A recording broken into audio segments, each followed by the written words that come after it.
नमस्कार दर्शक को स्वागत। आसतु जाना आज कहानी विषय।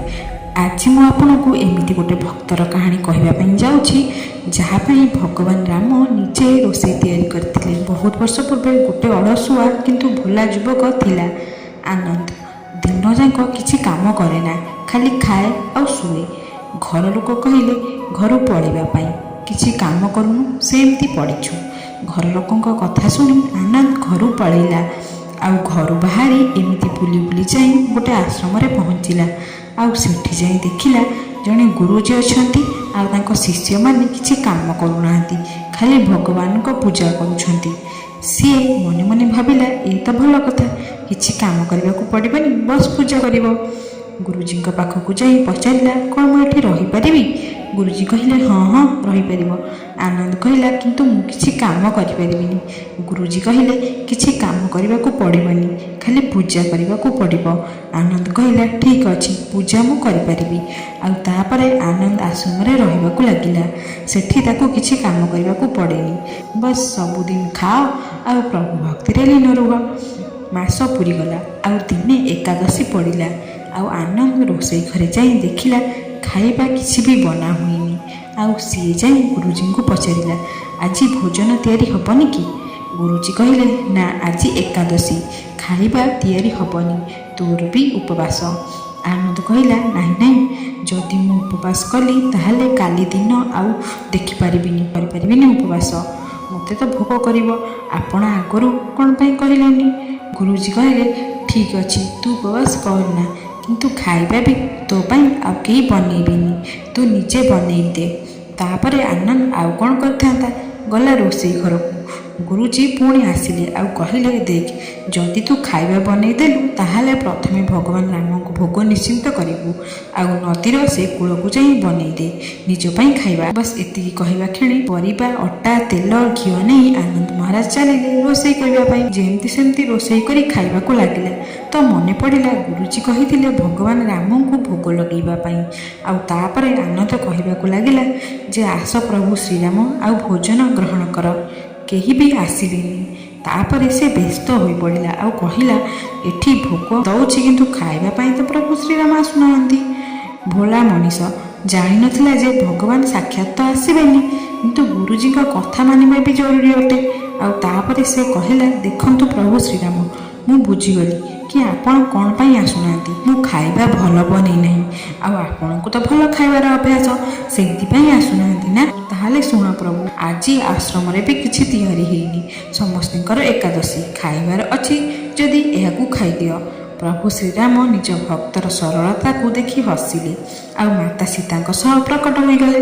भक्त असमंजस पड़गला। गुरुजी कही प्रभु श्रीराम आसबे, किंतु माता सीता भी आसीगले। मु तो भोजन केवल 2 जनों किसी कथा नहीं, आज एम को खई देउछि। आउ तापरे आनंद कहला प्रभु मु भोकिला रहीगली, किंतु आपण 2 जन को देखिकी बहुत भल लागिला, किंतु या पर एकादशी रे एमिति करिबेनी। आगुरु कहीदेवे केते जन आसीबे, आउ हाँ टिके जल्दी आसीबे। प्रभु श्रीराम ता कथार बहुत खुशी हेले, आउ प्रसाद ग्रहण करी चलीगले। आउ पर एकादशी पर्यंत ए भोला मनीष सब भूलिगला। ताको लागिला प्रभु एमती आसुथिबे आउ प्रसाद ग्रहण करुथिबे। पुणी एकादशी आसिला। आनंद जाई गुरुजी को कहला गुरुजी मु चलिली मो भोजन बनैबा पई, किंतु गुरुजी टिके बेसी खाद्य द्रव्य दरकार, सेठी 2 जन आसुछंती। गुरुजी हसिले आउ कहले भोला मनीष भोकरे पागल। एहा भाबी कहले ठीक अछि नहीं जा। आउ एथर आनंद 3 जनक पाई भोजन बनैला। आउ पुणी डाकिला प्रभु सीताराम आस मो भोजन ग्रहण कर। प्रभुଙ୍କ लीला भी अजब, भक्त सह कौतूहल करने को भी मजा आसे। आउ एथर सी तांको भाई लक्ष्मण भरत शत्रुघ्न आउ हनुमान को लेकिन आसिले। भक्त देखी चिंतार पड़गला। भाविला जनक पाई भोजन बनैली तो 2 जन आसिले, आउ 2 जनक पाई भोजन बनैली तो पूरा खानदान आसीगला। लगुच आज भी भोकिला रहिबाकू पड़िबो। समस्त को भोजन परसिला। आउ बसी बसी देखिला अजाणत तार भी एकादशी होगला। पुणी एकादशी आसवा पूर्व गुरुजी की कहला कि ए आपण प्रभु श्रीराम एकुटिया कौन पाई आसुना, सबुथर बहुत लोक नहीं आसुंट। ଏଥର ଅନାଜ ବେଶୀ ଲାଗିବ। ଗୁରୁଜୀଙ୍କୁ ଲାଗିଲା କି ଯେ ଆନନ୍ଦ ଅନାଜ ନେଇକି ବିକି ଦେଉନି ତ, ଯାଇକି ଦେଖିବାକୁ ପଡ଼ିବ। ଆଉ କହିଲେ ଠିକ୍ ଅଛି, ଯେତେ ଦରକାର ନେଇଯା। ଆଉ ଲୁଚିକି ତାକୁ ଦେଖିବାକୁ ବାହାରି ପଡ଼ିଲେ। ଏଥର ଆନନ୍ଦ ଭାବିଲା ଭୋଜନ ଆଗରୁ ବନେଇବି ନାହିଁ, କେଜାଣି କେତେ ଲୋକ ଆସିବେ, ଆଗ ଡାକିଦିଏ ତାପରେ ବନେଇବି। ଆଉ ପୁଣି ଡାକିଲା, ପ୍ରଭୁ ରାମ ଆସନ୍ତୁ, ଶ୍ରୀରାମ ଆସନ୍ତୁ, ମୋ ଭୋଜନ ଗ୍ରହଣ କରନ୍ତୁ। ଆଉ ତାପରେ ପୁରା ରାମ ଦରବାର ଆସିଗଲେ। କିନ୍ତୁ ଏ କ'ଣ, ପ୍ରସାଦ ତ ତିଆରି ହେଇନି। ଭକ୍ତ ତ ଭୋଲା ଭାଲା, କହିଲା ପ୍ରଭୁ ଏଥର ମୁଁ ଖାଇବା ତିଆରି କରିନି। ପ୍ରଭୁ ପଚାରିଲେ କାହିଁକି? ଭକ୍ତ କହିଲା ମୋତେ ତ ଭୋଜନ ମିଳିବନି, ତାହେଲେ କ'ଣ ଫାଇଦା ବନେଇବାର, ଆପଣ ନିଜେ ବନେଇକି ନିଜେ ଖାଇଦିଅନ୍ତୁ। ପ୍ରଭୁ ଶ୍ରୀରାମ ହସିଲେ, ଆଉ ମାତା ସୀତା ବି। ଲକ୍ଷ୍ମଣ କହିଲେ କ'ଣ କରିବା ପ୍ରଭୁ? ପ୍ରଭୁ କହିଲେ ଭକ୍ତର ଇଚ୍ଛା ତ ପୂରା କରିବାକୁ ପଡ଼ିବ, ଚାଲ ସମସ୍ତେ କାମରେ ଲାଗିଯାଅ। ଆଉ ସମସ୍ତେ କାମରେ ଲାଗିଗଲେ। ମାତା ସୀତା ରୋଷେଇ କରୁଥିଲେ, ଆଉ ଭକ୍ତ ବସି ଦେଖୁଥିଲା। ଭୋଜନ ନ ହେବା ଦେଖି ଗୁରୁଜୀ ଆସି ପଚାରିଲେ କି ବାବାରେ ଭୋଜନ କ'ଣ ପାଇଁ ବନେଇଲୁନି? ଆନନ୍ଦ କହିଲା ଭଲ କଲ ଗୁରୁଜୀ, ଆପଣ ଆସିଗଲ, ଦେଖ କେତେ ଲୋକ ଆସୁଛନ୍ତି ପ୍ରଭୁଙ୍କ ସହ। ଗୁରୁଜୀ କହିଲେ ମୋତେ ତ କିଛି ଦେଖାଯାଉନି, ତୋର ଆଉ ଅନାଜ ଛଡ଼ା। ଆନନ୍ଦ ମୁଣ୍ଡରେ ହାତ ଦେଇଦେଲା, କହିଲା ପ୍ରଭୁ ଏତେ କାମ କରାଉଛନ୍ତି, ଭୋକିଲା ବି ରଖୁଛନ୍ତି, ଆଉ ତାପରେ ପୁଣି ଗୁରୁଜୀଙ୍କୁ ଦେଖା ବି ଯାଉନାହାନ୍ତି, ଏହା ତ ସବୁଠୁ ବଡ଼ ବିପଦ। ଆଉ ତାପରେ ପ୍ରଭୁଙ୍କୁ କହିଲା ଆପଣ ଗୁରୁଜୀଙ୍କୁ କ'ଣ ପାଇଁ ଦେଖାଯାଉନାହାନ୍ତି? ପ୍ରଭୁ କହିଲେ ମୁଁ ତାଙ୍କୁ ଦେଖାଯିବିନି। ଆନନ୍ଦ କହିଲା କ'ଣ ପାଇଁ?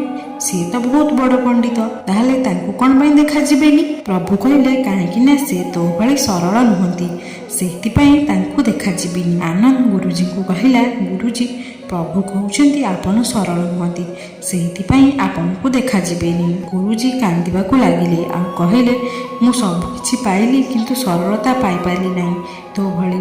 ଆଉ ପ୍ରଭୁ ତ ମନ ନିର୍ମଳ ଲୋକଙ୍କୁ ହିଁ ଦେଖା ଦିଅନ୍ତି। ପ୍ରଭୁ ପ୍ରକଟ ହେଲେ, ଆଉ ଗୁରୁଜୀଙ୍କୁ ବି ଦର୍ଶନ ଦେଲେ।